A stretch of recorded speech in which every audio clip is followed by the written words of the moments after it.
चीन ने भारत की अरुणाचल प्रदेश की सीमा के 4.5 किलोमीटर भीतर घुसकर गांव बनाया है, जिसमें राष्ट्र की सीमाओं की कोई चिंता नहीं है।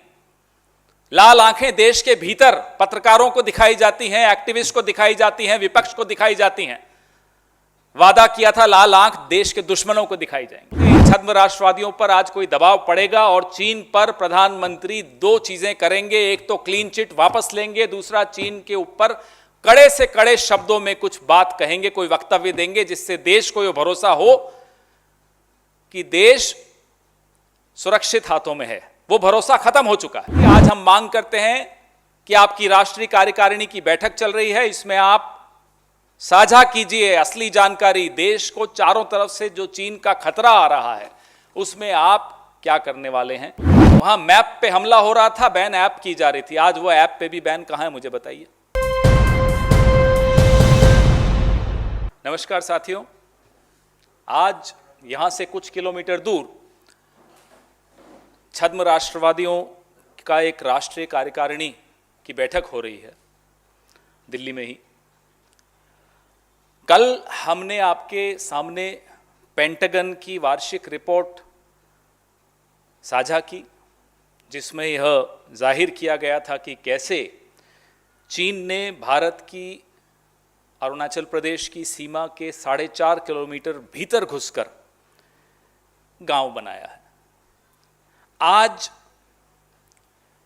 मीडिया के माध्यम से जीओसी इन कमांड, जो ईस्टर्न आर्मी कमांड के जीओसी हैं, उनके हवाले से यह खबर आई कि चुंबी वैली, चुंबी घाटी जो है, में सक्रियता से चीन इंफ्रास्ट्रक्चर बना रहा है, सड़कों का जाल बिछा रहा है, फाइबर ऑप्टिक केबल डाल रहा है और अपनी मौजूदगी को एक तरह से वहां दर्ज करा रहा है। चुंबी वैली सीधे सीधे जो सिलीगुड़ी कॉरिडोर है उसको खतरे में डालता है। सिलीगुड़ी कॉरिडोर हमारे पूर्वोत्तर के 7 राज्यों को भारत से जोड़ता है। इसका सामरिक दृष्टि से बहुत ज्यादा महत्वपूर्ण क्षेत्र है यह। तो सीधे सीधे सिलीगुड़ी कॉरिडोर खतरे में आ रहा है। पूर्व में पिछले 18 महीनों में चीन ने अलग अलग सीमाओं के में घुसपैठ करके जो किया वो आप उससे वाकिफ हैं, जानते हैं। लद्दाख में क्या हुआ, घोघरा हॉट स्प्रिंग्स में क्या हुआ, डेप्सांग में क्या हुआ, और पिछले महीने उत्तराखंड में कैसे बाराहोटी में घुसपैठ करके हमारे पुल तोड़ के चीन की पीएलए वापस गई। दौलत बेग ओल्डी सेक्टर में जो हमारी हवाई पट्टी है वो सीधे सीधे चीन की तोपों की रेंज में आ गई। ये पिछले 18 महीने में हुआ। चीन तिब्बत व नेपाल बॉर्डर को जोड़ते हुए एक हाईवे बना देता है, भारत सरकार चुप रहती है। चीन भूटान के साथ सीधे संवाद करता है, अपने संबंध बनाता है, एमओयू साइन करता है, नक्शे अप्रूव करता है, भारत सरकार चुप रहती है। ये मैं अभी पड़ोस की बात बता रहा हूं आपको, हमारे पड़ोसी देशों की बात। चीन श्रीलंका में बंदरगाह ले लेता है, भारत सरकार चुप रहती है। चीन मालदीव्स में द्वीप हथिया लेता है और वो द्वीप हथियाने से हमें खतरा है। सीधे सीधे भारत के विपरीत जाती है यह बात, लेकिन भारत सरकार चुप है। चीन पाकिस्तान के ग्वादर पोर्ट को हथिया लेता है, भारत सरकार चुप है।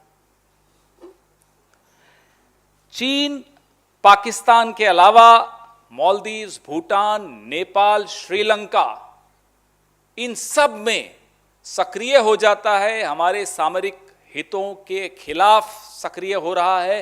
भारत सरकार चुप है और जब भारत सरकार बोलती है तो क्लीन चिट दे देती है। यह हुई पड़ोसी मुल्कों की बात।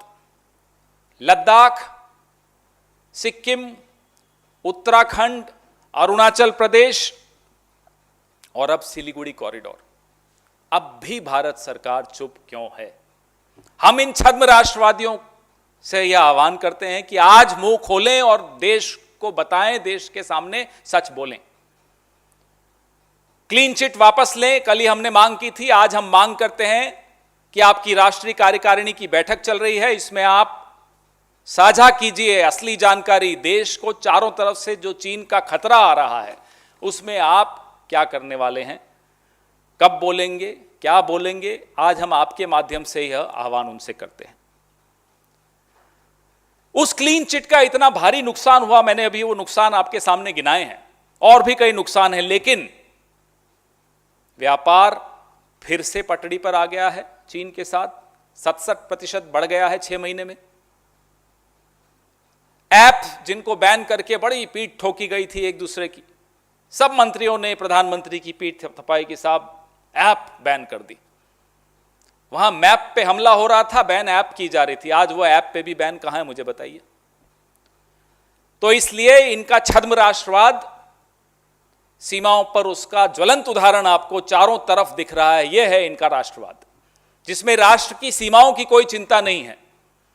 लाल आंखें देश के भीतर पत्रकारों को दिखाई जाती हैं, एक्टिविस्ट को दिखाई जाती हैं, विपक्ष को दिखाई जाती हैं। वादा किया था लाल आंख देश के दुश्मनों को दिखाई जाएंगी। उम्मीद करता हूं आपके माध्यम से इन छद्म राष्ट्रवादियों पर आज कोई दबाव पड़ेगा और चीन पर प्रधानमंत्री 2 चीजें करेंगे। एक तो क्लीन चिट वापस लेंगे, दूसरा चीन के ऊपर कड़े से कड़े शब्दों में कुछ बात कहेंगे, कोई वक्तव्य देंगे, जिससे देश को यह भरोसा हो कि देश सुरक्षित हाथों में है। वो भरोसा खत्म हो चुका है।